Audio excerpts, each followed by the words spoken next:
crois que j'ai gagné le championnat cette année à ma façon, en étant un pilote juste et en essayant d'être un pilote honnête. Voilà les mots du nouveau et 35e champion du monde de Formule 1, Lando Norris. On revient aujourd'hui sur la performance du Britannique, une performance qui a mis du temps à s'écrire au fur et à mesure que la saison avançait, mais finalement la réalité est bien là. Bonjour, bienvenue dans votre rendez-vous mensuel en pole position sur Automoto. Nous sommes ensemble pour environ 1 heure, on va parler F1 forcément. Zahir et Julien toujours à mes côtés, bonjour messieurs. Salut Alban. Ça y est, déjà le dénouement de cette saison, de cette saison 2025. Bon, on a hâte d'être début mars déjà. Ah ouais, c'est ça. C'est passé vite. Ça va arriver très vite. Dans moins de 50 jours, déjà, il faut prendre le rendez-vous. C'est début mars. Je crois que c'est le 8 mars, le rendez-vous en Australie. Je crois que ça n'a jamais été aussi tôt. Enfin, ça fait longtemps en tout cas. On a donc vécu ensemble les 3 derniers Grands Prix de la saison, Las Vegas, le Qatar et Abu Dhabi en point d'orgue. Plusieurs sujets à aborder ensemble. On va forcément parler du titre de Norris, on va parler de la performance XXL également de Verstappen. Alors quand je dis ça, ce sont mes mots à moi, en tout cas c'est ce que je pense de cette performance du Néerlandais en fin de saison. On va parler également de la performance de Piastri, il faut pas l'oublier, 3e au championnat pilote, avant d'être constructeur, au championnat pilote. Il a peut-être usé, j'allais dire, de malchance, et aussi c'est la jeunesse, le métier qui rentre. Et puis bien sûr, on va parler de ces écuries comme McLaren ou encore Red Bull. Messieurs, tout de suite, on rentre dans le vif du sujet. Ça y est, on a, j'ai envie de dire, God Save the King. On a un nouveau champion du monde britannique. Ça faisait donc depuis 4 saisons qu'on n'avait pas eu un champion du monde britannique, puisque c'est Lewis Hamilton qui dominait avant. Nouveau roi de la F1, je l'ai dit, le 35e champion du monde sur plus de 70 ans de F1, ce qui montre quand même, ce qui pose, on va dire, le statut la stature plutôt qu'aujourd'hui prend Norris. Une saison avec des hauts et des bas, je l'ai dit en prémisse. Moi, j'aimerais tout simplement, là, je vais faire un peu la question. Alors, la question qui m'énerve, mais que j'ai quand même envie de vous poser, c'est vous en pensez quoi de Norris, aujourd'hui couronné, champion du monde? Moi, je vais aller un poil à contre-courant de ce qui se dit, parce que l'idée répandue, c'est que Norris, c'est pas un vrai talent, c'est pas de la graine de champion, il mérite pas spécialement le titre. Pendant la saison, j'ai constaté aussi que les gens donnaient tous Piastri, qu'ils ont une préférence pour Piastri, enfin plein de choses qu'on a entendues. Et limite qu'il corroborait un peu avec ses déclarations. Je suis quelqu'un qui doute, tant que ce ne sera pas arrivé, j'y croirai pas. J'ai jamais cru que je deviendrais champion du monde, j'ai toujours cru que c'était impossible. Toutes ces choses-là qu'il a pu dire et qu'il a dites et qu'il a répétées assez régulièrement, moi, je trouve qu'au contraire, sa progression, elle a été assez linéaire depuis son arrivée il y a 7 ans dans le paddock. Il a été bon, il a toujours été rapide, il a toujours été assez régulier, contrairement aux idées reçues, parce que c'est pas quelqu'un qui fout la voiture dans le mur très souvent. Il est rapide en qualif, il a dominé tous ses partenaires depuis le début de sa carrière, et il en a eu des pas mal. On parle de Piastri, on peut parler de Sainz, etc. Donc, globalement, moi, je trouve qu'il répond présent. Et finalement, cette apothéose à Abu Dhabi, c'est une forme de logique. On l'a enterré au milieu de saison. Et il a montré que non seulement il était fort sur la piste, mais il est aussi fort mentalement quand plus personne ne le donnait vainqueur. Donc rien que pour ça, moi, j'ai envie de le saluer, de le féliciter. Moi, je ne l'ai pas enterré à la moitié de la saison, mais c'est vrai que je faisais partie de ceux qui... On a les replays. Voilà, la vidéo nous... On va ressortir ça, attention. Je l'ai un peu enterré. Je l'ai pas enterré. Non, c'est-à-dire qu'on pouvait quand même raisonnablement se poser la question de ce qui se passait dans la tête de Norris au moment où il se prenait une remontada par Piastri. Il lui-même, comme tu l'as dit, il doutait de lui. Ses déclarations, c'était assez triste quand même. C'était pas...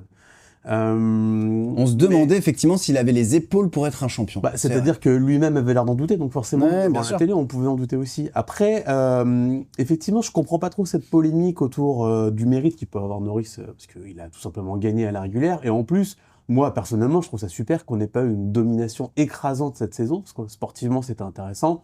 Moi, la remontada de Verstappen, j'ai trouvé génial. Le pilote numéro 2 qui voulait pas lâcher l'affaire et qui était un petit peu caillou dans la chaussure de Norris, l'écurie qui se regardait un petit peu en chien de faïence, de dire qu'est-ce qu'on fait avec les 2 pilotes. Moi, j'ai trouvé que ça pimentait cette saison, qu'elle était vraiment bien. Donc, non, moi, je trouve ça cool. De quoi se plaignent les gens, un championnat un peu relevé, je trouve ça très bien. Après, comme tu l'as dit, 35e champion du monde, quand même, faut s'accrocher pour réussir à aller au bout, pour gagner, pour l'emporter. Quoi qu'on en dise sur ses résultats tout au long de l'année, c'est le champion du monde, il a mérité, c'est comme ça. Écoutez, messieurs, il y a un consensus aujourd'hui, puisque je suis complètement d'accord. C'est vrai, en fait, c'est pour ça que je vous ai dit, j'aime pas cette question, parce que je trouve que pour moi, ça sous-entend qu'on remet en doute en fait le fait qu'il est, non, factuellement, que ça se joue à 2 points, à 1 point, parfois même des titres se sont joués à 0,5 points. En fait, il est champion. Il a. On parle pas d'un point marqué ou presque, j'ai envie de te dire, j'ai même pas envie de rabaisser ça, mais d'une pole ou d'une victoire où accidentellement ça peut arriver. Mais sur une saison, tu domines 19 pilotes, dont ton coéquipier est à X victoires et X points à une régularité de dingue. Mais bien sûr. Donc, pas de scandale, pas de il a volé ou sur le tapis vert il a pris des points en plus. Honnêtement, il a gagné à la régulière, donc franchement il n'y a rien à dire. Et en étant gentleman sur la piste. Exactement, et comme il dit lui-même, c'est un vrai gentil. Et alors oui, sa voiture était dominante, mais bon, ça n'enlève rien parce qu'il a un coéquipier extrêmement talentueux. Je pense qu'on va en parler. Et puis Max, ce beau diable. Donc ça, franchement, le mérite, il est là. Il n'y a pas de problème.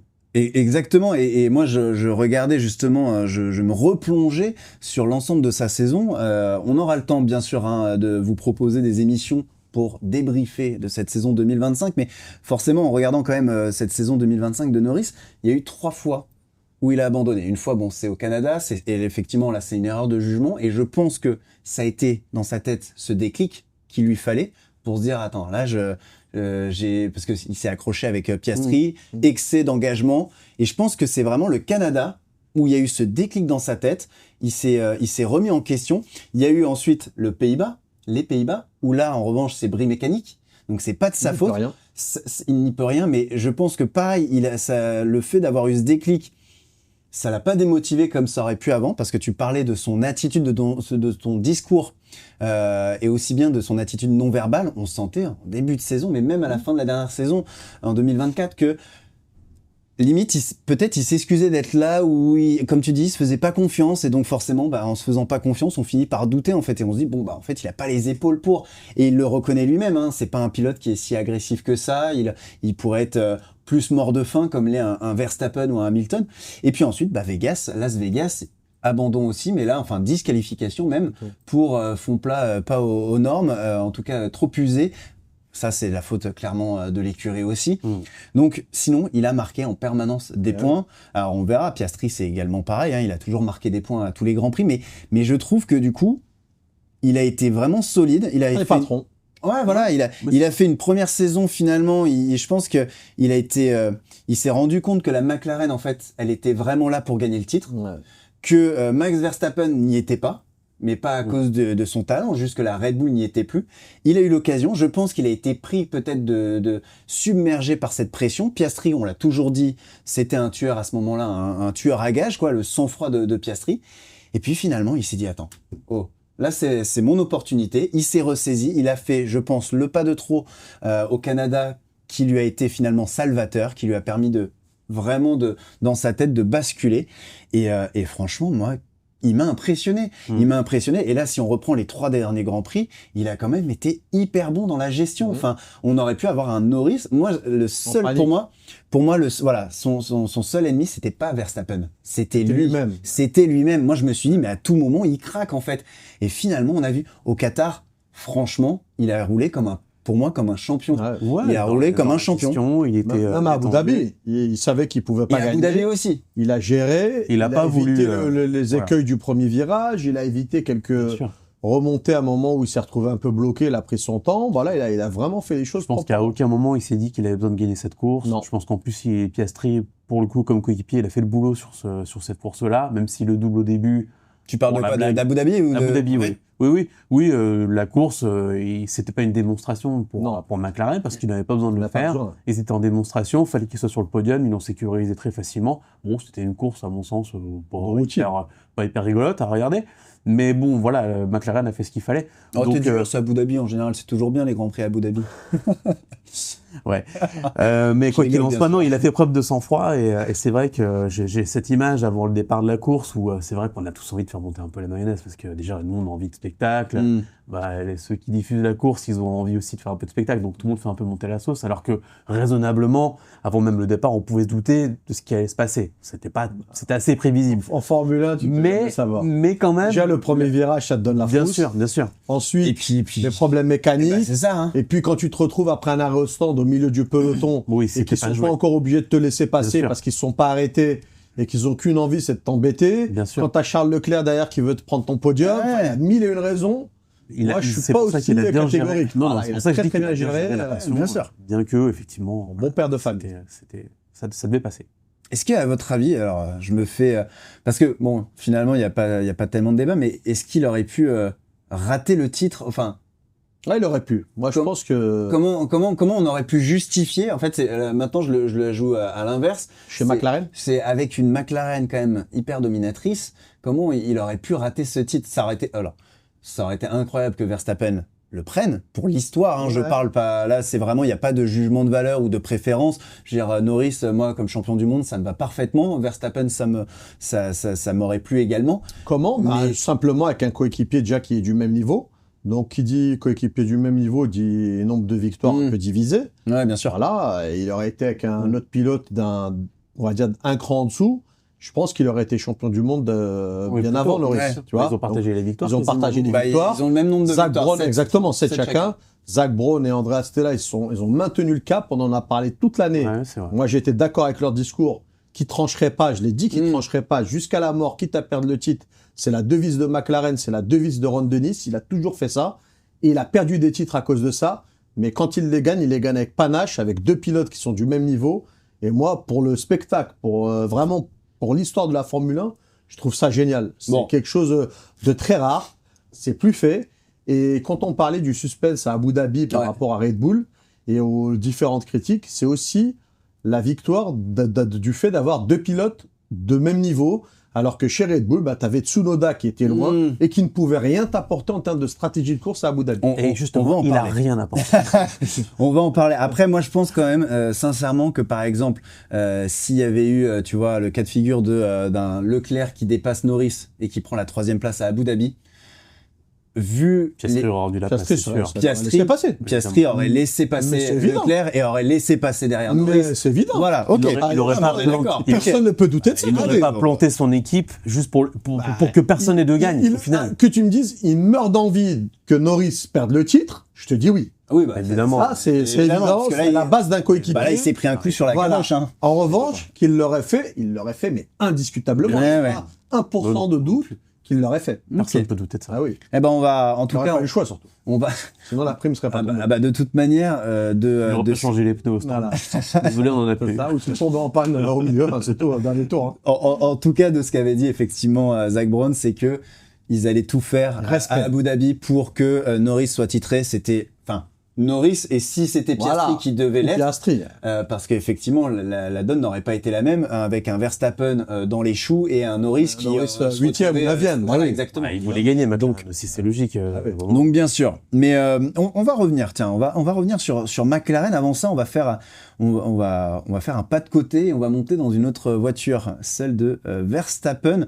Et non, pardon. Avant ça, je voulais quand même vous poser la question sur Norris avant d'enchaîner, parce que justement, c'est ça aussi que je trouve intéressant avec ce pilote, c'est qu'il le dit. Il a gagné à sa façon, en étant un pilote pas si agressif, en étant d'une certaine manière honnête. Il a mis un petit tacle justement gentiment à Max Verstappen parce qu'ils sont potes dans la même, mais en disant que Max Verstappen, lui, il a pas tellement de soucis à écraser les autres, comme la plupart. C'est la classe. Mais comme la plupart des grands champions aujourd'hui. Est-ce que c'est pas justement Norris aujourd'hui, c'est pas le titre, mais montrer que finalement on peut y arriver d'une autre manière aussi. Bien sûr, c'est un gentleman, c'est on va dire le panache à l'anglaise. Et j'ai presque envie de te dire que chez ces grands champions-là, tu l'as quasiment jamais, ce gentleman agrément, cette espèce de respect, mais tu le trouves quand même chez Hamilton. Je trouve qu'il a globalement toujours... Hamilton, il est très propre, Hamilton. Il y a eu des grosses passes d'armes avec ses coéquipiers.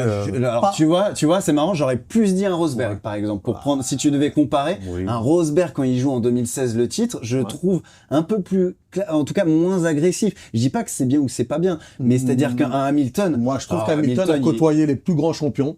Il s'est retrouvé dans la même voiture que Rosberg, dans la même voiture que Fernando Alonso. Il s'est retrouvé avec Kimi Raikkonen. Enfin, j'ai plus tous les noms en tête, mais il est sorti propre de ses duels. Moi, je trouve, hein, le nombre de soucis qu'il a eu sur des accrochages par rapport à Max Verstappen qui n'a pas la moitié de sa carrière, mais ça n'a rien à voir par rapport à Schumacher, par exemple, j'étais très fan. Mais je suis désolé, je suis pas tout à fait d'accord. Hamilton, pour moi, je trouve que c'est quelqu'un qui a toujours été très propre. C'est quelqu'un aussi qui reconnaît la victoire de l'autre, toujours un mot de félicitation. C'est quelqu'un, mais d'accord, sportif. Mais attends, Zahir, 2007 quand il arrive, 2008, bon bah lui il est titré assez rapidement, mais il y a eu des histoires, il y a eu avec Alonso, il y a eu avec Massa quand Massa était chez Ferrari, ils sont accrochés plusieurs fois ensemble, ou en tout cas ça jouait à touche-touche. C'est Hamilton au début. Et c'est pour ça que Verstappen, je commence finalement à l'apprécier. C'est que Verstappen me rappelle un Hamilton de ses débuts, où moi, je trouve que Verstappen me rappelle plus Schumacher que Hamilton. Ouais. Après, honnêtement, moi je trouve ça super le discours de Norris. D'ailleurs, je trouve que on exagère un petit peu parce qu'il s'est d'ailleurs lui-même excusé pour des propos qu'il a pu tenir parfois, voilà, un petit peu. Pas très sympa par rapport à ses concurrents, par rapport à son équipe et ses collègues. Néanmoins, le côté pilote gentil, je trouve ça cool. Après, jusqu'à un certain point. Je pense que d'une manière générale, on préfère tous les pilotes un peu, tu vois, un peu tête de con, quoi. Les pilotes légendaires, on se rappelle, c'est les Senna, c'est les Hunt, c'est les Prost, c'est les mecs, c'est les têtes de con. James Hunt, en plus, c'est ta génération, ça. Même sans donner un champion, Montoya, les mecs un peu caractéristiques. Les mecs qui font les têtes brûlées, quoi. Tu vois, les gars qui y vont un peu. Donc non, Norris, il y va. C'est pas question sportive, mais c'est le côté un peu. On voit tous ce même, tu sais, de Schumacher, comme ça, courbeur en avant pour aller en découdre dans les stands. Ah oui, avec Coulthard. C'est pas 90. Non, mais quel marade, c'est les mecs comme ça qu'on aime bien. Je dirais un Norris, évidemment, super. Enfin, je trouve que ce qu'il a fait, c'est super, c'est une très belle démonstration. Mais est-ce que pour autant, ça fait lui un meilleur pilote que les autres? Je pense que dans l'histoire, on se rappelle plus de ce pilote. Ça fait pas un meilleur pilote, mais c'est sympa, c'est une bouffée d'air frais. C'est un peu comme un Jenson Button, finalement. Ouais, c'est ça, c'est ce que j'allais dire. Il y a aussi Button aussi dans ce style-là. C'est pour ça que je te dis très souvent, les Britanniques, ça, bon, on n'est pas tout le temps sur Hamilton, non, mais c'est vrai. Il y a Jenson Button, et en fait, ils ont ce truc-là, ça va même jusque dans les communications à la radio. Il se prend un peu la tête parfois, il n'y a rien d'excessif, il n'y a jamais rien de très violent. Il n'envoie pas balader son ingénieur de manière très méchante. Ça peut être bon, je suis en train de conduire, les gars, laissez-moi un peu conduire. Comme Russell, il est plutôt caustique, voilà, un peu agressif. caustique, un peu second degré, plus que méchant ou agressif. Quand je vois la nature des échanges entre Hamilton et Adam Hill à Abu Dhabi. Bon, ça ne devrait pas durer, je pense. Ça ne devrait pas durer, je pense aussi. Mais là, je me dis quand même que bon, il y a une marge et que c'est quelqu'un qui est toujours un peu, on va dire, consensuel et dans l'échange. Très bien. Eh ben, écoutez, messieurs, le temps file. On avance vite. En tout cas, on va essayer d'avancer dans cette émission. Deuxième sujet que j'aimerais qu'on aborde ensemble. Forcément, on parle du champion du monde, mais il faut parler aussi du vice-champion du monde, Verstappen, un dauphin à l'appétit d'ogre. C'est comme ça que j'ai surnommé cette séquence. Je me dis, c'est incroyable. Si on reprend juste les 3 derniers Grands Prix. Alors déjà, depuis les Pays-Bas, on va remonter plus loin. Depuis les Pays-Bas, il a fini les 10 dernières courses. C'est simple, à chaque fois sur le podium. Voilà, juste là, ça pose le décor. Les 3 dernières courses qu'on a vécues ensemble, donc Vegas, Qatar, Abu Dhabi, c'est tout simplement 3 victoires. Donc ça résume aussi le pilote.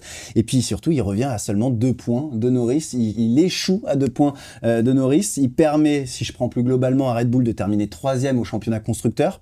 Et à lui seul, il a marqué plus de points que Ferrari, 4e au constructeur. Oui, je sais que forcément, Julien, ça te plaît pas, mais quel pilote, franchement. Franchement, ton titre est bien.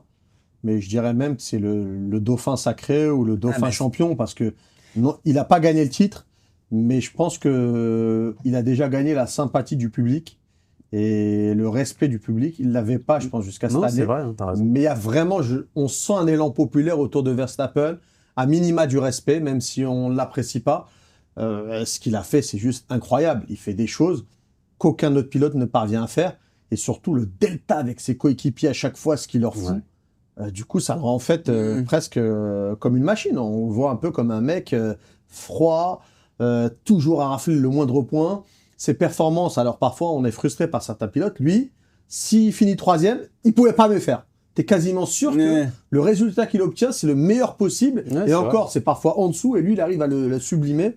Donc juste pour ça, il a gagné les cœurs et la sympathie. Et pour moi, c'est presque l'autre champion de la saison. Et justement, pardon à Julien, avant de te donner la parole, c'est aussi à ça que je pensais. Je me suis dit, en fait, il est un petit peu champion malgré lui, et il le dit de toute manière, il a aucun regret, il a que de la fierté. Et sincèrement, ouais, je pense que voilà, il peut être fier de ce qu'il a fait. Oui, il peut. Bon, je trouve que sportivement, il n'y a rien à dire. Effectivement, s'il y a un point à prendre, il va le prendre. Je nuancerai un tout petit peu.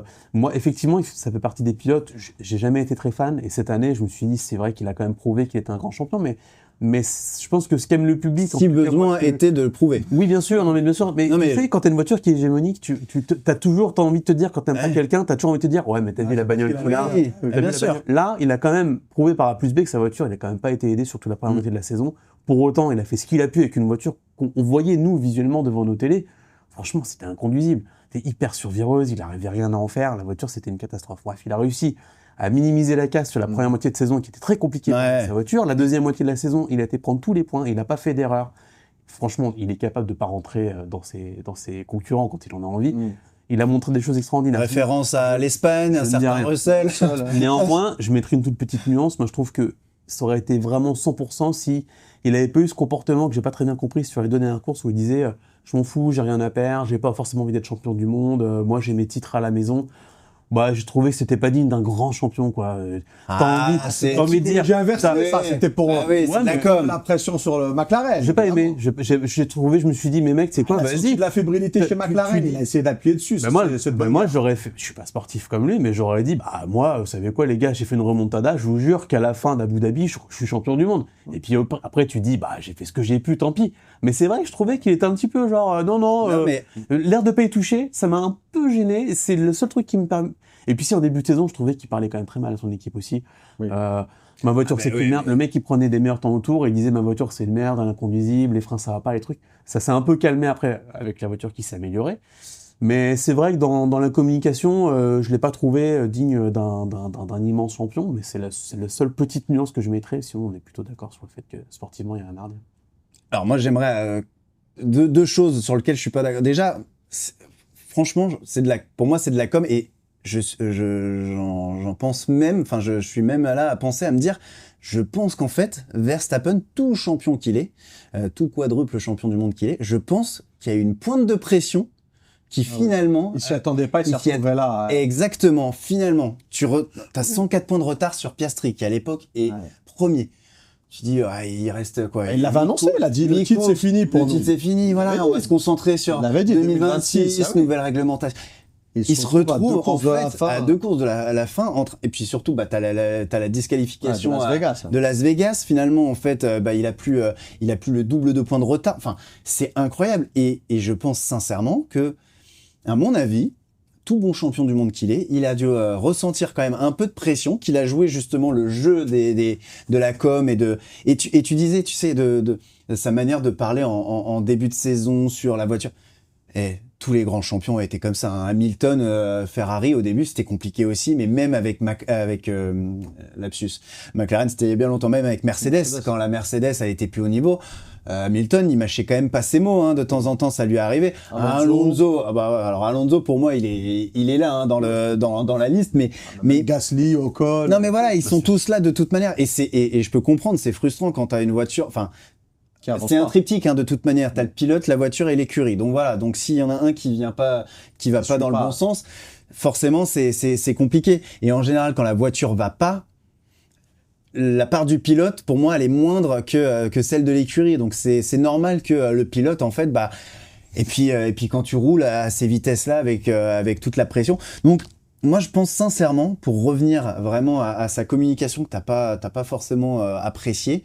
Je nuance. Non, mais bien sûr. Mais je comprends. C'est pour dire quelque chose. Mais après, je suis d'accord avec tout ce que vous dites, évidemment. non, mais tu vois, par exemple, Ferrari, la voiture, elle est pas au niveau. Et pour autant, t'as pas entendu Charles Leclerc déblatérer sur son équipe. Bah, on en avait parlé lors d'une émission où t'as je vais y arriver. John Elkann. Ouais, c'est la fin de journée, tu vois, pareil, je bug. Qui a dû remonter un peu les bretelles. Alors bon, ils sont tous retrouvés en disant non, mais c'est normal. Enfin, on discute, on communique, on est une famille. Quand même, et à mon avis, il a envoyé Charles Leclerc. En interne. En interne, il a envoyé. Ouais, voilà. Mais donc voilà. Donc en tout cas, Verstappen, si on résume, chapeau bas. En tout cas, moi vraiment si on s'arrête sur ces 3 derniers Grands Prix. Et surtout qu'on ne sait pas ce que donnera 2026. Peut-être que Red Bull sera plus haut niveau. Enfin, ça va vraiment être redistribution des cartes. Donc on peut imaginer que tout peut se passer, y compris que Red Bull se retrouve, je sais pas moi, 5e écurie du bien sûr, 6e. Et qu'il fasse une année sans victoire comme Mercedes a pu le faire après le titre perdu d'Hamilton. On se dit il va revenir l'année prochaine. Et finalement, il n'a jamais joué le titre. Et voilà. N'importe qui. On a vu à chaque fois qu'il y avait des changements de réglementation. Rappelle-toi à l'époque de McLaren, quand les moteurs Williams leur lançaient les moteurs turbo.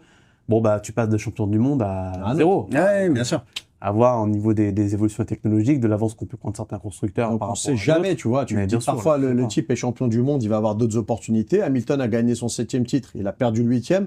Depuis, plus jamais de chance de titre. Alonso, on a gagné 2 chez Renault quand il était jeune. On s'est dit qu'il allait faire une razzia. 20 ans plus tard, il est encore à 2. Et je peux t'en donner des exemples. Raikkonen, il gagne le titre avec Ferrari en 2007. Il n'en gagne plus un non plus. Button, Brown Grand Prix, tout ça. Déjà, à la fin de la saison, on savait que c'était fini, que Brown n'arriverait pas à refaire une voiture comme ça. Disparition. Enfin, il y en a eu plein des exemples. Bien sûr. Massa a raté le titre une fois. Ouais. On s'est dit peut-être qu'il le gagnerait plus tard. Merci, au revoir. C'est pour ça que c'est bien que McLaren, ils aient eu leur titre. Oui, parce que tu sais pas, peut-être qu'ils peuvent repartir pour un cycle de 10 ans. Et puis les pilotes, ils méritent sincèrement, les deux. Ouais, complètement. Et au regard de ce que vous dites, là aussi, avant la saison 2026, il y a des essais de pré-saison qui vont être mais ultra intéressant, vraiment à regarder. Ça va nous donner, je pense, une bonne tendance, même si c'est toujours le jeu de, voilà, on monte pas tout ce qu'on a.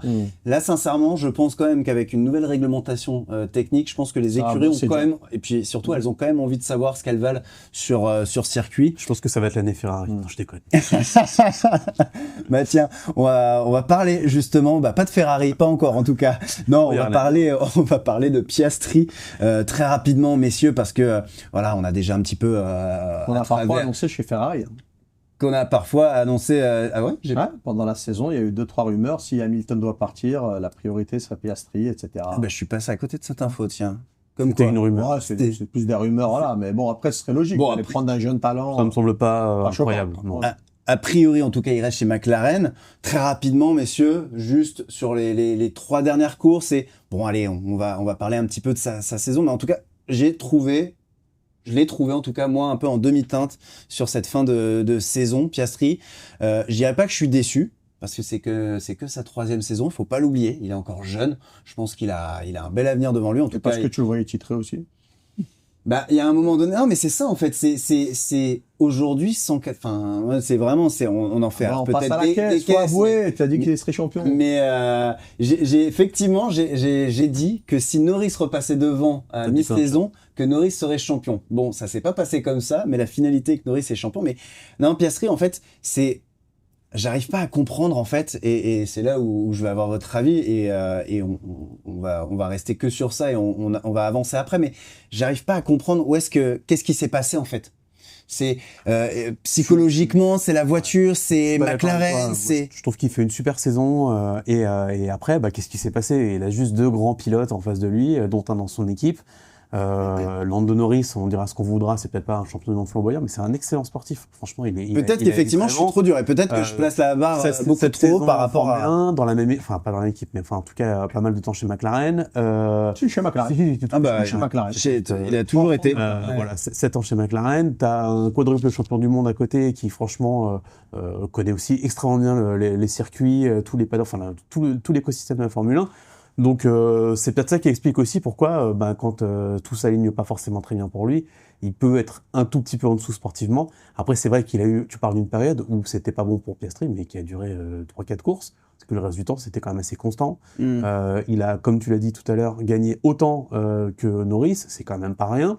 Et puis ouais, il a joué peut-être de malchance aussi un peu, il a peut-être aussi péché de jeunesse, quand par exemple il a pu s'accrocher, je pense notamment à l'Azerbaïdjan, où franchement il se trouve complètement son week-end. Mais t'imagines s'il avait pas fait un week-end kata comme ça, il serait peut-être aujourd'hui champion du monde, tu sais pas, tu vois. Et ça, c'est des erreurs un peu que Verstappen n'aurait pas fait, mais comme d'autres pilotes je vais dire seconde zone, mais des pilotes qui jouaient pas la gagne cette année, mais qui ont un peu plus de bagages. Je pense notamment à des mecs comme Hülkenberg, qui ont quand même été pas mal dans la gestion cette année, qui ont eu le poids des années, qui ont servi à bénéficier, à faire une très bonne saison. Peut-être qu'il lui a manqué un petit bagage, quoi, à Norris. Pour moi, c'est la seule chose. Mais je pense qu'on va le revoir si, pour le peu qu'il ait de bonnes voitures l'année prochaine ou les suivantes. Objection, votre honneur. Objection.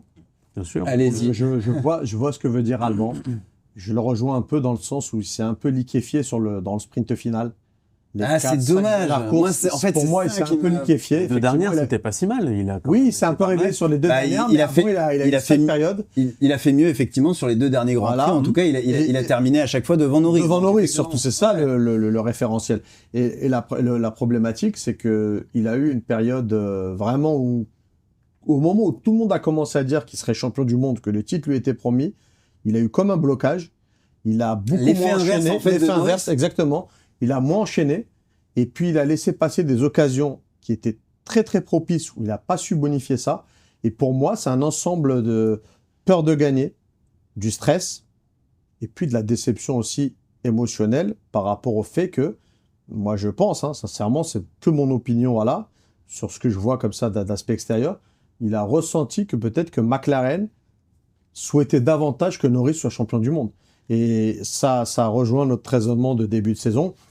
Moi, je pense que Norris, c'est un Anglais dans une écurie anglaise, donc ça les avantagerait qu'il soit quand même champion du monde cette année. Et puis l'année prochaine, si la voiture est bonne, varier, essayer d'avoir peut-être Piastri, comme a pu le faire Mercedes quand Hamilton était champion, qu'il y a eu Rosberg. On a senti qu'il y avait pas une aide, mais que ça les dérangeait pas que Rosberg soit champion du monde. C'est normal, c'est de bonne guerre.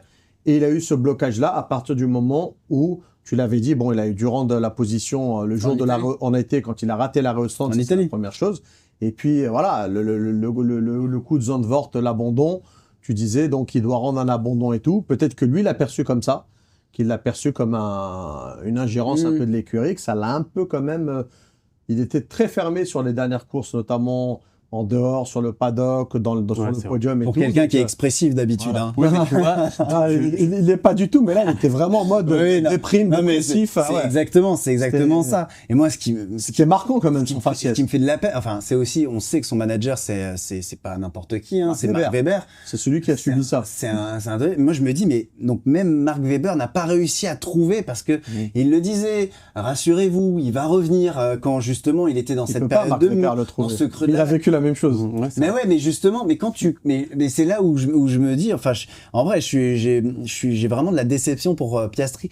Encore une fois, je voulais pas absolument qu'il soit champion du monde parce que moi, les 3, ça m'allait très bien. C'est juste que c'est dommage parce que j'ai l'impression qu'effectivement, il a perdu le championnat en fait sur quelque chose, sur du plus fort, voilà. C'est des choses qu'il va apprendre avec le temps. Et il était peut-être un peu vert. Et moi, tu vois, je suis pas trop globalement tout ce que tu dis. Évidemment, t'as raison. Mais peut-être que c'est pas tant la nationalité qui a compté pour McLaren, mais peut-être justement le côté un peu vert.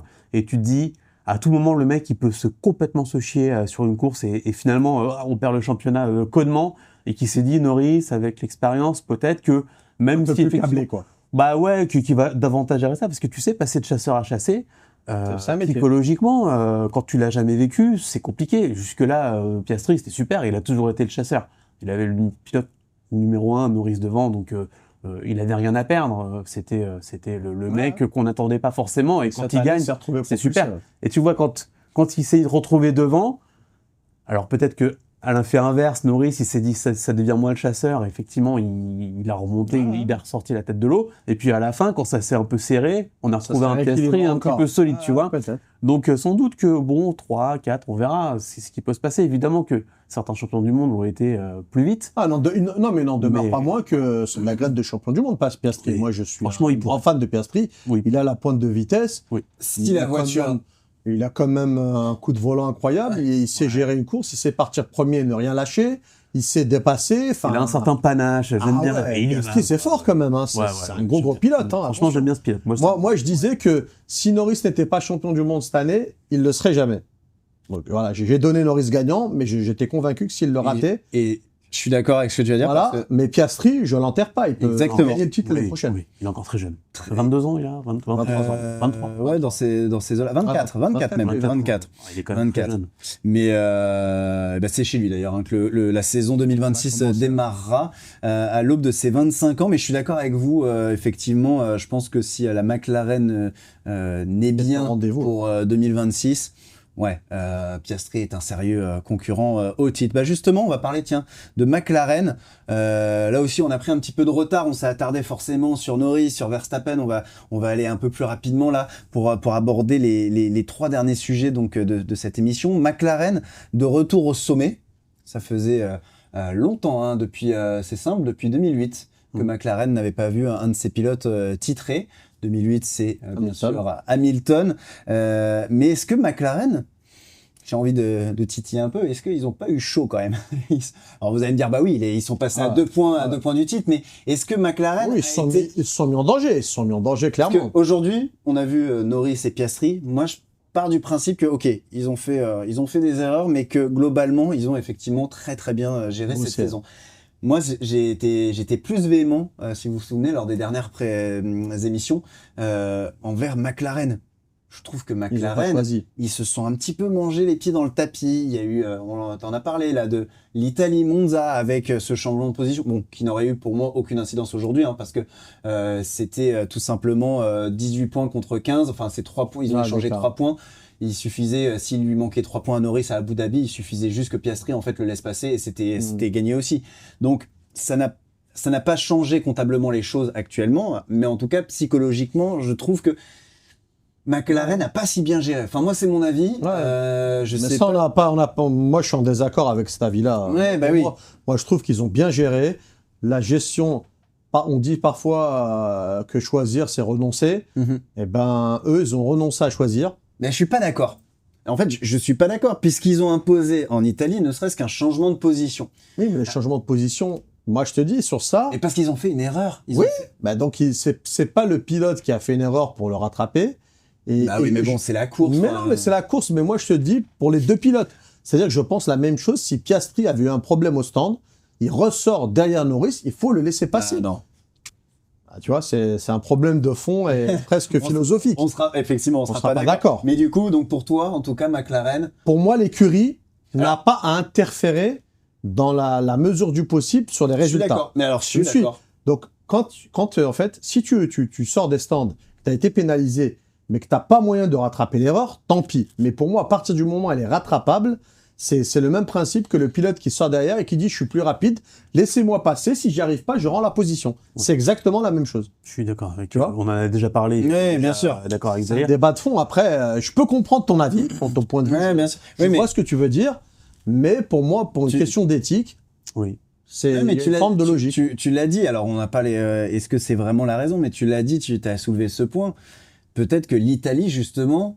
Ça a tué Piastri. Peut-être que voilà. Peut-être, c'est possible. Et tu vois, et finalement... un peu loin. Non, franchement, je pense pas, ça ne prendra pas. Mais pourquoi McLaren aurait mal géré juste par rapport à cet incident-là? Moi, je trouve une très bonne saison. Globalement, dans la saison, finalement... Je trouve que McLaren n'aurait pas dû, par exemple, prendre la position. Non, mais même un fait de course sur 20 courses. Pour moi, c'est un fait de course qui a son importance. Oui, non, mais bien sûr. Ça veut dire que tu vois déjà que t'es pas le numéro 1, forcément, en tout cas de facto. Moi, je n'ai pas trouvé ça...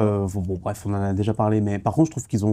À part ça, ils ont fait quand même une très bonne saison. Oui, mais je te donne un exemple simple pour étayer mon propos. J'allais étayer ton propos. Je te donne un exemple simple parce que je comprends ton point de vue. Le même cas de figure. Verstappen s'arrête au stand. Il ressort derrière Tsunoda. À la seconde, Tsunoda le laisse passer. Immédiatement. Ils sont pas dans la même structure d'équipe. C'est-à-dire qu'il y a un pilote 1 et un pilote 2 chez Red Bull, ce qui n'est pas le cas chez McLaren. Oui, c'est ça le problème.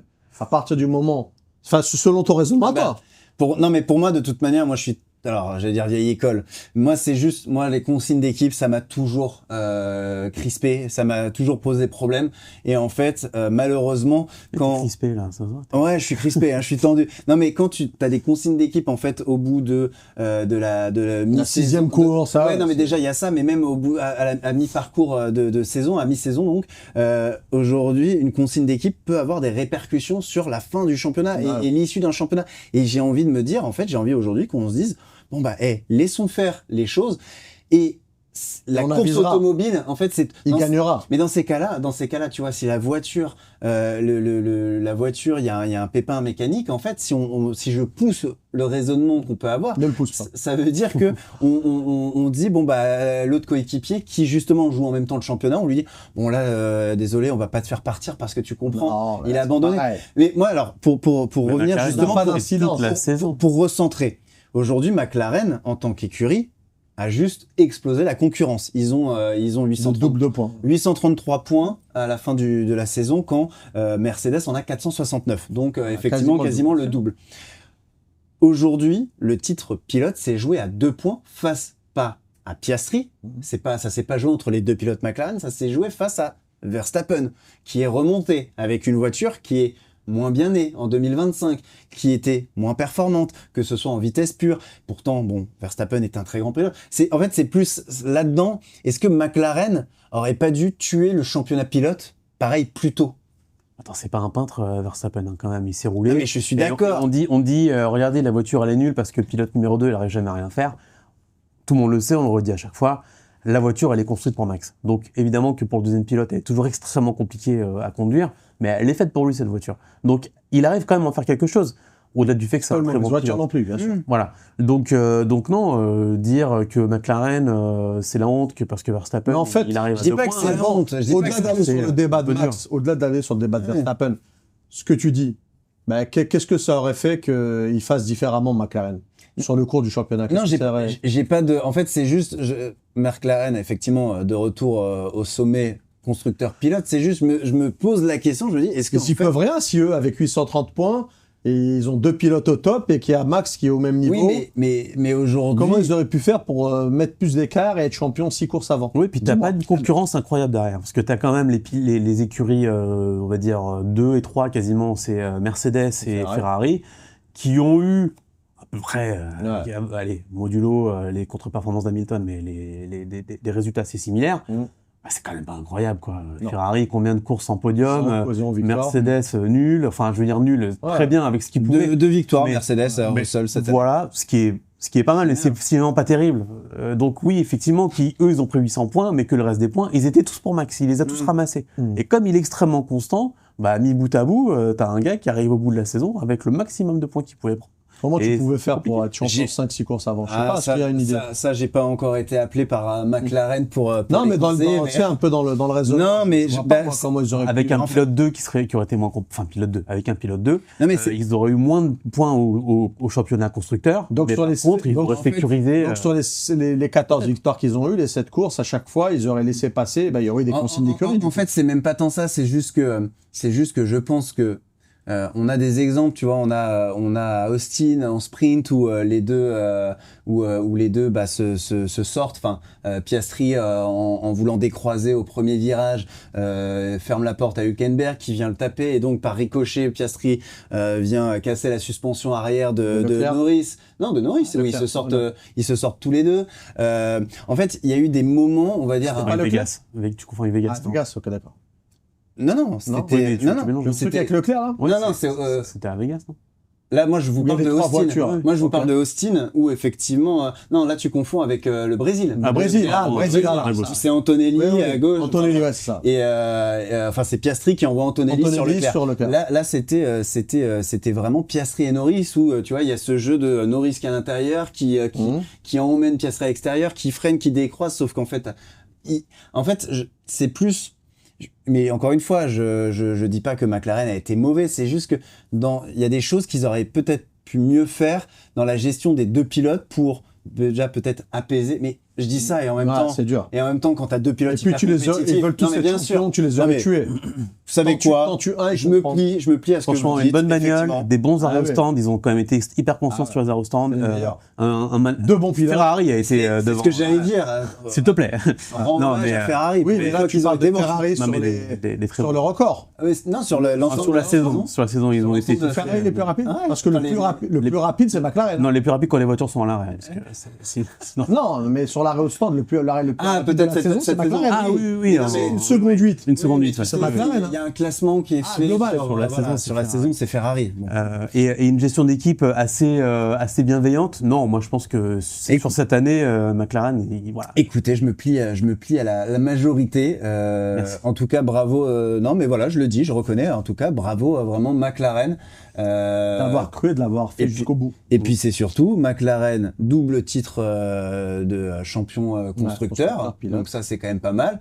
Et ça y est, ils retrouvent le titre pilote également. Donc là, ils font le doublé. Franchement, bien joué. On va parler très rapidement de Red Bull aussi, parce que finalement, à chaque fois, on s'attarde sur les sujets. Mais Red Bull, y a-t-il des motifs de satisfaction? Et là, je vous parle on va essayer de recentrer sur les 3 derniers Grands Prix qu'on a vécus. Ah bah oui. Ils ont signé Adjar. Très bonne satisfaction. On peut être hyper content. C'est vrai que c'est la nouvelle, hein. Ça a été la confirmation. Content autant que j'ai peur pour lui, mais ça, c'est une très bonne nouvelle. Non, mais je comprends ta question. Je sais pas, qu'est-ce que t'en penses? Moi, je trouve. Ah, mais on peut parler d'Adjar parce que justement, c'est quand même l'info. Red Bull, la deuxième partie de saison, on en a parlé brièvement il y a quelques mois. Mais il y a quand même, on peut pas nier l'effet Laurent Mekies. Merci. Laurent Mekies arrive, c'est le moment de la remontée de Red Bull. Alors, je doute que sur la voiture, il y a eu des grands changements. Il y a eu des grands changements, en tout cas de son côté. Après, il y avait certainement un planning, des prévisions d'évolution qui arrivaient sur les circuits en fonction des courses. Mais il a impulsé une nouvelle dynamique. Il s'est mis Max Verstappen dans la poche. On sait que les rapports entre Max Verstappen et Christian Horner étaient devenus exécrables, avec aussi Jos Verstappen. Il s'adressait quasiment plus la parole. Enfin bon, c'était assez compliqué. Ça, c'est le petit problème, je trouve, du père qui vient un peu trop s'immiscer dans la vie du fils. Bon. Mais avec Laurent Mekies, il est plutôt diplomate, plutôt souple. Il a réglé ça, boum boum, ça a avancé. Il a calmé un peu Tsunoda. Il y a eu un petit mieux de Tsunoda sans être exceptionnel. Enfin, si, c'est quand même un peu mieux sur la deuxième partie que sur la première. Bon, c'est moyen, c'est faible là et c'était catastrophique avant. 5 points au Qatar. Hein. Voilà. Pas mal. Wow. Donc, il y a quand même eu un effet Laurent Mekies. Et globalement, Red Bull, avec tout ce qu'ils ont connu dans la saison, tous ces imprévus et la voiture qui est sortie, et qui est, je ne veux pas dire mal née, mais qui n'était pas la meilleure, le résultat, le bilan, il est plutôt positif. Oui, je pense pas que Mekies ait un rapport avec l'amélioration de la voiture, parce que comme tu dis, il y a l'inertie et à mon avis, il n'y a pas eu le temps. Le fait est que quand tu es responsable, tu es responsable quand ça marche pas, mais tu es aussi responsable quand ça marche. Et donc là, ça marche, c'est le responsable. Donc bravo Laurent Mekies, bien sûr. Et je pense qu'effectivement, sans être dans le secret des dieux, son côté bienveillant qu'on peut voir voilà, dans les paddocks, je pense qu'effectivement, ça n'a pas fait mal. Contrairement à un Christian Horner, que je ne connais pas personnellement, qui m'a l'air d'être très sympathique. Il a un côté un peu vedette, qui peut être un peu énervant, et je comprends que le clan Verstappen pouvait avoir des frictions avec lui, surtout qu'il avait des histoires qui étaient à moitié réglées. Donc non, c'est bien, ça apporte de la stabilité, je pense que tu as choisi le bon terme. Et sans doute que ça a participé au bon résultat de Verstappen. 8 victoires, ça fait 33% des Grands Prix, c'est quand même énorme sur une saison. Ils ont gagné un tiers des courses, sans parler des sprints. Et puis surtout, c'est celui qui est le plus victorieux cette saison. C'est ça, c'est 8 victoires. Contre 7 pour Norris et Piastri. Mais un tiers des courses pour Red Bull, quand même, tu as au début de saison, tu signes. Mais moi, je pense, alors, effectivement, il a pas... il est pas venu Laurent Mekies avec ses petites mains en disant voilà il faut changer ça. Mais en fait c'est tout bête. Mais quand c'est un peu quand le corps va, l'esprit va aussi, ou plutôt l'inverse, quand l'esprit va, le corps va. Bah c'est un peu ça. Je pense qu'effectivement Red Bull était malade, que Laurent Mekies il a apporté le médicament qu'il fallait, et que en fait tout s'est réimbriqué et qu'ils ont retrouvé une dynamique. Et ouais, moi je pense en tout cas sur les 3 derniers Grands Prix, je vous l'ai dit. Alors, effectivement, il y a ce problème de second pilote, mais déjà, au moins, ils ont un pilote qui est très fort. Enfin, quand t'as un Verstappen qui remporte les 3 dernières courses de la saison, bon, bah voilà, merci, au revoir. Enfin, c'est vraiment le job, il est fait et tout. Et maintenant, effectivement, moi, alors en fait, c'est comme toi, hein, je suis tellement content. Je crois que j'ai aussi peur que je suis content. Mais avec Adjar, on l'a déjà dit, Adjar, hein, c'est vraiment de la graine de champion. Et pour moi, c'est clairement un pilote qui peut être titré. Mais je pense que, sincèrement, Red Bull est peut-être là a fait le pas ou en tout cas le bon transfert depuis très longtemps pour justement. Je suis d'accord. Fallait le sécuriser parce que tout le monde le dit, pas que nous là devant nos écrans. Tout le monde le dit qu'Adjar c'est une crème de champion effectivement. Et c'est vrai qu'il y a une écurie en plus l'année prochaine, donc ça fait quand même un turnover qui est possible et qui est important. Il fallait sécuriser un pilote comme ça dans un top team parce que sinon tu le perds et c'est foutu. Hein. Et puis surtout le timing. Le timing pour Adjar, je pense qu'on pouvait pas rêver meilleur timing pour Adjar avec justement nouvelle voiture, par rapport à la technologie, bien sûr. Une voiture qui peut pas être forcément faite pour Max à 100% en tout cas. Et puis même si elle doit être déjà bien avancée. Oui, je pense et puis Adjar, c'est quand même, on s'en souvient, un podium aux Pays-Bas avec chez Max. avec quand même une AlphaTauri, une Racing Bull. Wow, je suis reparti très loin. Rosso, non? Mais exactement, une Minardi. Non mais voilà, avec une modeste voiture. Hein, je dis pas que c'est une monoplace de seconde zone parce que ça serait leur manquer de respect et que la voiture elle est quand même très efficace. On l'a vu aussi avec Lawson. Mais voilà, Adjar, c'est aujourd'hui une 12e place au championnat pilote, 51 points, à égalité avec un certain Nico Hülkenberg. Voilà. Excusez du peu, mais Nico Hülkenberg, ça reste une pointure aujourd'hui. Il fait ça avec une Sauber. Oui, voilà. Non, mais alors la performance aussi de Hülkenberg, elle est aussi, je trouve, très belle. Mais voilà, Adjar, vraiment. Consistant. Qu'est-ce que j'ai hâte. Et il a perdu un paquet de points qui ne sont pas de son fait. Hein. Exactement. Rien que sur les dernières courses, il était bien classé. Ouais, c'est vrai. Abondant, panne, le truc. Il y a plein de fois où il a loupé des opportunités, pas de son propre fait. Voilà, à part son fiasco un peu australien au début, là, la première course, le reste, il a quand même été très consistant. Et finalement, heureusement que ça arrivait en fait très vite, très tôt, la première course. Ça enlevait la pression. Et voilà. Non, mais finalement, je pense que c'est ça. De toute manière, il pouvait pas faire pire parce que je pense que pour un pilote se planter sortir du taux de formation. C'est très compliqué à vivre. On a oublié. Et il y en a beaucoup. C'est comme Kimi Räikkönen qui s'était planté. C'était en Grande-Bretagne. Ça remonte aux années 2000 où je crois il venait d'arriver justement chez McLaren Mercedes où tour de formation, pareil, il se plante tout seul. Bah tu ressors de là, c'est compliqué. Mais heureusement, ça arrive en Australie. À ce moment-là. J'avais quel âge moi? J'étais un petit peu trompe-toi, j'étais en âge de me souvenir en tout cas. Bon en tout cas voilà, Adjar, moi qui était pas spécialement fan Red Bull, il y a peut-être moyen que je me commande un t-shirt ou une casquette. Bien sûr. Ah ouais, non mais là je suis très heureux. J'en parlais tout à l'heure, c'est le genre de pilote, tu vois, qui du panache. Il a des coups de gueule, il a des coups de sang. Il parle le vrai. Et puis voilà, on en a déjà parlé aussi cette année dans cette émission, mais ça rend ces pilotes là plus attachants. Moi j'aime bien Adjar.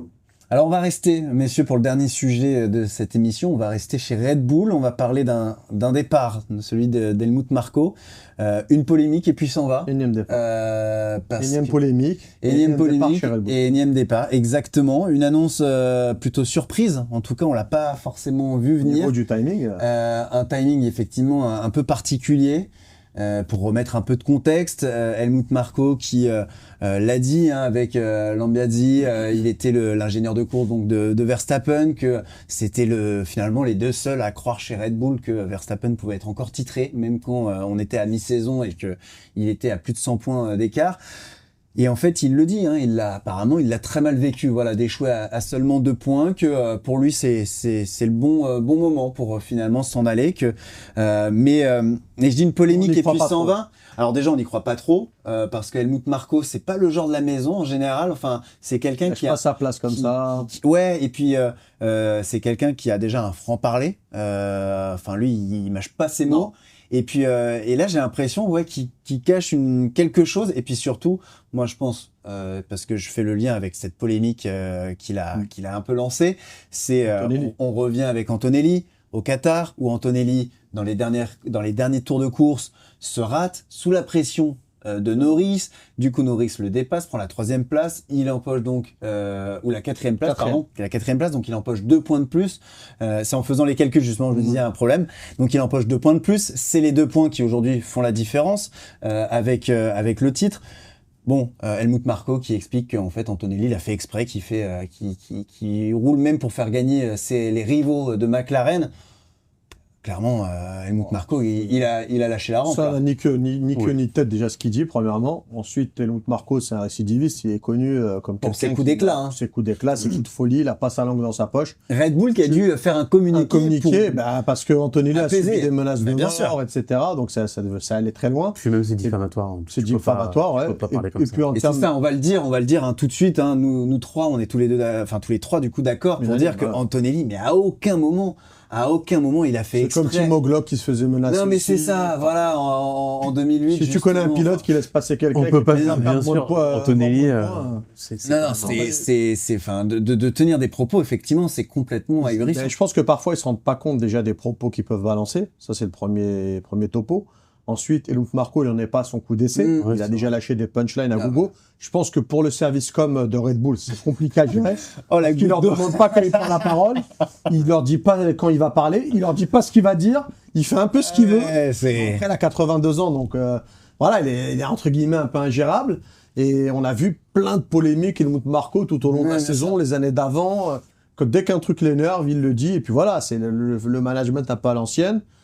Voilà, là, je pense que le timing, 82 ans, c'était un moyen aussi de l'accompagner. Il fait partie du clan Verstappen. Helmut Marko, c'est celui quand même qui était proche de Jos Verstappen. Donc, on se dit que c'est peut-être un moyen de rééquilibrer chez Red Bull et d'apporter un semblant d'équilibre. Moi, je vois pas le mal. Personnellement, je me dis que 82 ans, quoi. Tu vois, à un moment, c'est bon. Et puis, c'est ce que j'allais dire justement. Donc, on va. Ouais, c'est ça. Mais si c'était venu normalement, mais là, ça arrive quand même une semaine après cette polémique et tout. Parce que c'est la fin de la saison, non? Je sais pas. Non, mais est-ce que alors, pour aller dans ton sens, peut-être qu'il sait que la voiture, elle sera peut-être pas performante l'année prochaine. Peut-être que lui, il se dit les décisions qui ont été prises sportivement, ça l'intéresse pas. Peut-être que tu vois pas le mal. Quoi. Non, mais personnellement, je vois pas le mal. Est-ce que alors c'est pas justement une bonne chose pour aller dans ton sens pour Red Bull qui justement il y a une sorte de vent de fraîcheur là qui est en train d'arriver sur l'écurie autrichienne et de se dire bon ok Horner c'est ciao, Helmut Marko c'est ciao, on touche quand même, enfin là ce sont deux monuments. On parle des deux gros piliers hein, de cette équipe. Alors ils sont pas les seuls mais vent de fraîcheur je sais pas Alban parce qu'en plus moi tu sais ce qu'on dit, hein, on sait ce qu'on perd, on sait pas ce qu'on trouve. Hein. Et puis en plus, nous, c'est facile, nous on est commentateurs. Si ça marche, on va dire ah ouais, mais tu vois, je l'avais dit. Oui, bien sûr. C'est bien un vent de fraîcheur. Et si ça marche pas, on dira ouais, t'as vu, ils ont peut-être changé un peu vite, un peu tout le monde en même temps. C'était peut-être un peu risqué. Donc en fait, on n'en sait rien. Moi, honnêtement, je vois pas le mal. La polémique, comme tu l'as dit, Helmut Marko, il est quand même coutumier des propos, je vais pas dire orduriers, mais presque. Donc non, je pense qu'il s'en fout sincèrement. Il s'est excusé. Il a pas dû avoir le choix que de dire non, effectivement. En plus, il passait pour un idiot. Parce que quand tu regardes le ralenti, on voit bien qu'il rate complètement son freinage, Antonelli. Il aurait suffi qu'il regarde rapidement la caméra divergée avant de commenter et il aurait eu son information. Donc c'est vrai que c'était un peu con. Mais je pense qu'honnêtement, ça l'a pas empêché de dormir la nuit, hein, que Antonelli reçoive des menaces de mort. Donc non, je pense qu'il s'en va parce que, bon, voilà, c'est la fin d'un cycle, effectivement. Next, quoi. C'est là où c'est terrible hein, quand même ce que tu dis. Enfin moi je trouve ça terrible si c'est vraiment le cas. Tu te dis le père Marko, il envoie vraiment sous le bus un Antonelli qui est jeune, dont c'est la première saison et non mais moi je trouve ça là je te trouve un petit peu léger vraiment. Je trouve que ça a été non c'est gravissime. Mais moi ce que je te dis c'est que c'est un vieux monsieur et qui se rend pas compte de ce qu'il fait. 82 ans, enfin pardon, vous avez l'entourage là 82 ans. Alors il présente bien. Ouais non mais attends 82 ans, il présente bien. Enfin quand même 82 piges, on les voit. Hein, donc finalement. C'est un papy gâteux, quoi. Alors, peut-être embrasse, hein. Non, mais tu sais bien, t'es beaucoup plus outrancier quand non, mais oui, t'es plus irrévérencieux, bien sûr. Il est encore frais, hein. Il est 82 ans. Tous les grands prix. Non, mais un Niki Lauda, par exemple, à l'époque où il était chez Mercedes, à la fin. Il avait un peu ce style-là aussi. Moins quand même, je trouve moins. Après Niki Lauda, il a pas, mais après là, c'est pareil. Mais respectueux parce que là il a pas respecté. Niki Lauda, il avait son CV. Et puis c'est exactement ce que j'allais dire. Helmut Marko en F1, c'est pas non plus. Enfin, on est. Voilà, je dis pas qu'il est mauvais, mais bon, il nous a pas ébloui de son talent à l'époque. Donc Niki Lauda, c'est quand même 3 titres en poche. Donc je pense que il avait un peu plus peut-être de matière en tout cas ou d'épaisseur pour dire les choses. Bon messieurs. Ça y est, ça fait quasiment 1 heure qu'on est ensemble, que vous nous regardez. On a fait le tour en tout cas des sujets principaux de ces 3 derniers Grands Prix. Bien sûr qu'on n'en a pas terminé avec cette émission, avec en pole position en tout cas, puisque je vous propose avec Julien. Effectivement, ne ratez pas la spéciale Ferrari où on va pleurer, débriefer ensemble. Non, mais bien sûr, on vous prépare peut-être une, voire plusieurs émissions pour débriefer de cette saison qui finalement a été vraiment très palpitante. Ouais, c'est chouette. Sincèrement, on s'est régalé. On s'y attendait pas forcément et en fait, elle nous a réservé de belles surprises cette saison 2025. On vient bien sûr la débriefer. Avant ça, Julien, tu as dans tes mains un numéro.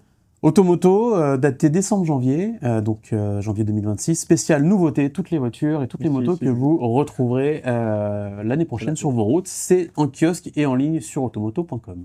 Et c'est super. Et ben voilà, c'est dit. Merci infiniment, Zahir, Julien, merci à toi, d'avoir été avec moi. Merci à vous c'était très sympa. Bah écoutez, demi-année, on a fait une demi-pige en fait, mais voilà, n'hésitez pas à nous dire si ça vous plaît, à nous proposer également pourquoi pas des sujets également exactement des sujets de qu'est-ce que vous voulez qu'on aborde comme thème par exemple pour la prochaine émission où on va débriefer de cette saison 2025 qui sortira d'ici un mois, puisque comme tous les rendez-vous mensuels, c'est dit dans le titre, c'est tous les mois. Je vous souhaite une très bonne journée, soirée, peu importe l'heure. Portez-vous bien et à bientôt.